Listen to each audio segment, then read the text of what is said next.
Welcome to the Rim Break Rodeo. We hope this video helps. In this video, I will explain how to use Roblox on a computer. First, open your preferred web browser and go to the official Roblox website. Look for any game and click the green Play button. This action will prompt you to download the Roblox player.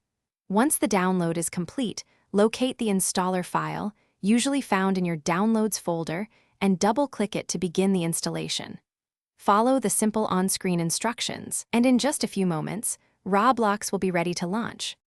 Once Roblox is installed, launch the application. If you're new, you'll need to create an account. Click Sign Up and enter your birth date, choose a unique username, and create a strong password.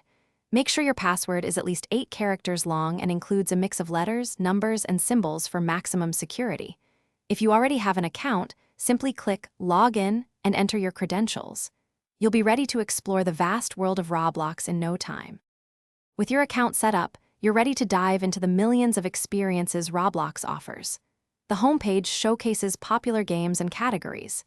You can use the search bar to find something specific or browse through genres like adventure, simulation, or role-playing. Each game has a details page where you can read descriptions, see how many players are currently active, and check out ratings. When you find a game you like, simply click the prominent green Play button to join the fun and start your adventure. Personalizing your avatar is a huge part of the Roblox experience. Head to the avatar shop to browse thousands of items, from stylish outfits to unique accessories and animations. You can use Robux, the virtual currency, to purchase these items and make your character truly stand out. Connecting with friends is also easy. Search for their usernames and send a friend request.